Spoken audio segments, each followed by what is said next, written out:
ये Corolla XLI है 1.3 2010 model की। तो इसके अंदर एक प्रॉब्लम आ रहा था कि जैसे ही स्टॉप करके गाड़ी को स्टार्ट करना शुरू करते हैं, मूव ऑफ करना शुरू करते हैं, तो गाड़ी हेजिटेट करती है। तो इसका जो डायरेक्टली ताल्लुक़ होता है ये थ्रॉटल बॉडी से होता है। तो ये देखें, थ्रॉटल बॉडी जो है ना, इसके अंदर चोकिंग है और वो ब्लैक कलर का कार्बन नज़र आ रहा है यहाँ पे। तो अभी इसका ईजीएस्ट वे है, इसको ऑन स्पॉट लगे लगाए इसको थ्रॉटल को क्लीन किया जा सकता है।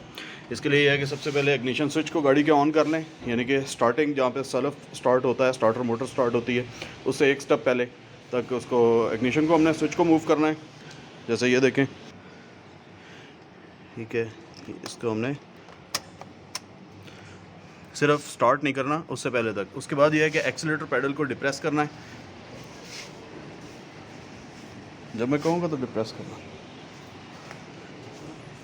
जैसे ही एक्सीलेटर पैडल डिप्रेस करेंगे तो ये देखें, थ्रॉटल बटरफ्लाई ओपन हो जाएगी। तो इसको डिप्रेस करके रखना है एक आपके पार्टनर ने, और दूसरा जो है टिश्यू पेपर तो नहीं, कपड़े के ऊपर जो है ना कार्बोरेटर क्लीनर यूज़ करें। मैं ये नासा का क्लीनर यूज़ कर रहा हूँ, ठीक है, कार्बोरेटर क्लीनर। तो इसको यूज़ करें, उसको वेट करके तो उससे इसको कार्बन को रिमूव कर दें, तो ये प्रॉब्लम रिमूव हो जाएगी। तो अभी हम इसको करते हैं। पकड़ के रख, इसको पकड़ के रख। अभी ये हमारे पास कपड़ा है, और टिश्यू पेपर इसलिए यूज़ नहीं करना कि वो टूट के अगर अंदर चला जाएगा तो उसको निकालना मसला बन जाएगा, फिर वो इंजन के अंदर प्रॉब्लम क्रिएट कर सकता है। तो हमेशा कपड़ा यूज़ करना है। इस कपड़े को इस तरीके से इस क्लीनर की मदद से वेट कर लें अच्छे तरीके से, इसको वेट कर लें। वेट करने के बाद बेटा इग्निशन ऑन कर लें, कर ली, एक्सीलेटर पैडल घुमाएं। ये अभी ओपन हुई है, इसको क्लीन करना है इस तरीके से। ये देखिए, गन चेक करें,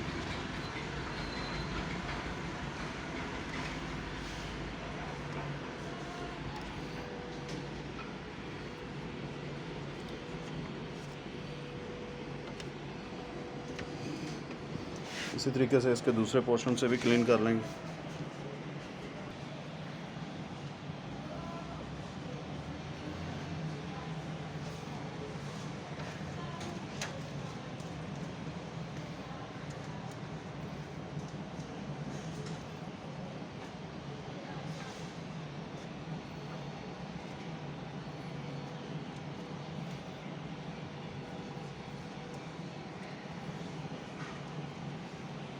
देखें, सारे के सारे इसके ऊपर कार्बन डिपॉजिट हुई थी।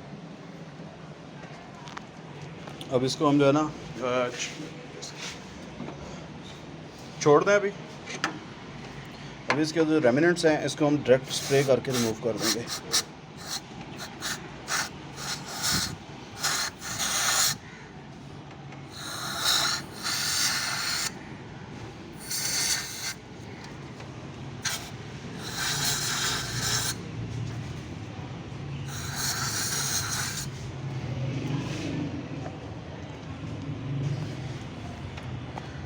तो ये हमारी थ्रॉटल बॉडी जस्ट फाइन हो चुकी है, क्लीन हो गई है, बेहतरीन। और अभी हम इसको फाइनली इसके इस पाइप को यहाँ पे प्लेस करेंगे, जो कि एयर क्लीनर असेंबली और थ्रॉटल बॉडी के दरमियान में लगा हुआ था। ठीक है, इसको लगा के 10 के इसके स्क्रूज़ हैं, उनको टाइट करेंगे और देन इसको फिर स्टार्टअप करते हैं गाड़ी की। इसके बाद इसको ये हमने फिटिंग कर दी है इसकी पाइप की, ठीक है, सक्शन एयर पाइप की। और यहाँ से फिर हम इसको पाइप को नीचे से लगा दें। ये पर्च VSV है, ये वेल्व है, वैक्यूम कंट्रोल वेल्व है, स्विचिंग वेल्व है। ये जो इसका चारकोल कनस्तर है वहाँ से डायरेक्ट करता है इसके फ्यूम्स को पेट्रोल के रीबर्न करने के लिए इनटेक मैनिफोल्ड में रूट करता है। तो ये कंप्यूटर ही इसको ऑन करवाता है। अब इस टाइम पे हमने इसको देखना है, क्योंकि थ्रॉटल बॉडी हमने क्लीन की है, उसके अंदर प्रीवियसली जो डिपोजिशंस हुई थी वो हमने जब रिमूव की हैं, तो जो उसने अपने आप को सेट किया हुआ था, जैसे जैसे थ्रॉटल बॉडी चोक होती जा रही थी, अपने आप को थ्रॉटल जो है ना हाई एंगल के ऊपर सेट कर लेती है। ठीक है, उस पोजीशन को ये लर्न कर लेती है, उस लर्निंग पोजीशन से जब क्लीनिंग कर दी, सारी डिपोजिशंस ख़त्म कर दी, तो अब ये स्टिक कर रही है अपनी पुरानी लर्निंग पोजीशंस पे। तो वहाँ पे क्योंकि रिस्ट्रिक्शंस हमने ख़त्म कर दी हैं, वहाँ से अब एयर का फ्लो ज़्यादा हो रहा है, जिसकी वजह से इसके आरपीएम यहाँ पे ज़्यादा नज़र आ रहे हैं। तो इसको रीसेट करने के दो तरीके हैं, 2-3 तरीके हैं। नॉर्मली तो लोग जो करते हैं बाहर, वो तो बैटरी का नेगेटिव टर्मिनल उतारते हैं और उसके बाद लगाते हैं, तो नॉर्मली वहाँ पे ठीक हो जाती है गाड़ी। दूसरे 2 मेथड्स हैं। 2 मेथड्स के अंदर जो पहला मेथड है वो है हम इसके ज़रिए करते हैं, अपने आईटी के ज़रिए करते हैं। टेक स्ट्रीम हमारे पास मौजूद है, ये विम, और इसके ऊपर हम इसको रीसेट कर लेंगे यहाँ से।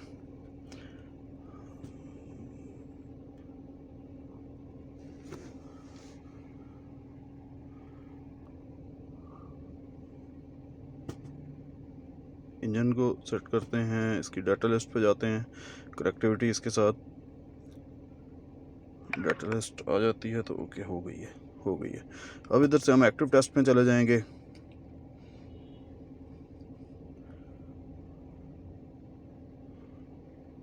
एक्टिव टेस्ट में अंदर जाके यहाँ पे देखेंगे एक और जो विंडो खोलेगी, ये TC एंड TE1, इसको जो है ना हम शॉर्ट करवाएंगे यहाँ से इंटरनली। ठीक है, यहाँ पे प्रिकॉशंस लिखी हुई हैं, operate with ignition on and shift sector selector in P। ये तमाम जो लाइट्स हैं इस टाइम पे ब्लिंक होनी, इसको हम ऑन करेंगे यहाँ से। ये तमाम लाइट्स ऑन होनी शुरू हो जाएंगी, अंदर ऑन ऑफ ब्लिंक होनी शुरू हो जाएंगी। स्पेशली ये चेक लाइट जो है, और ये स्टीयरिंग एंगल की लाइट है। तो आहिस्ता आहिस्ता देखेंगे कि आरपीएम एक दफ़ा ऊपर हुए गए हैं, दोबारा वापस अपनी जगह पर आते जाएंगे स्टैंडर्ड पे। इसको ऑफ करते हैं।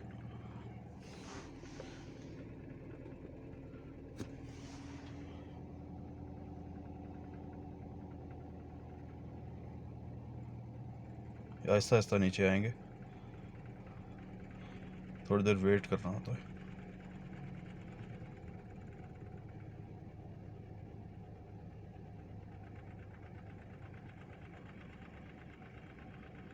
ये देखें आरपीएम रीसेट होते जा रहे हैं।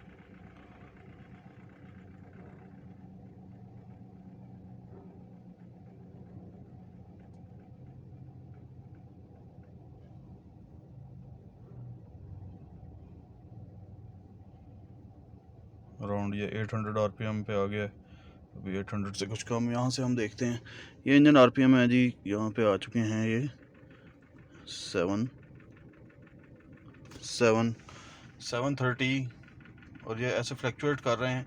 ये इग्निशन कॉइल्स के जो इसके बूट हैं वो ज़रा उनमें हल्के से क्रैक्स हैं, जिसकी वजह से प्रॉब्लम्स आ रही हैं हल्की फुल्की। तो वो बूट्स रिप्लेस होने वाले हैं अभी। उनको जैसे ही हम रिप्लेस करेंगे तो ये यहाँ पे इनस्टेबल नहीं रहेगी आरपीएम। ये 50 आरपीएम के अंदर ही फ्लक्चुएट करना चाहिए।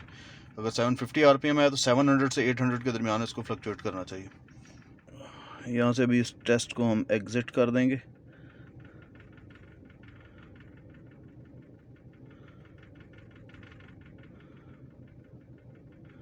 एग्ज़िट कर दिए, और दैट्स ऑल। दूसरा मेथड जो है इसका आरपीएम सेट करने का, वो ये है कि इसी तरीके से हमने इग्निशन ऑफ करना है। इग्निशन हमने एक वायर कनेक्ट करनी है, यू बना के लगाना है। यू मीन्स के शॉर्ट सर्किट करना है मैनुअली पिंस को। वो मैं आपको बाद में उसकी एक वीडियो बनाऊंगा। अभी मैंने कुछ और टेस्ट करने हैं इस पर गाड़ी के, तो उसके बाद फिर मैं आपको बता दूंगा कि कहाँ पे उन वायर्स को लगाना होता है। So thank you very much. अभी तक के लिए इतना ही। अल्लाह हाफिज़।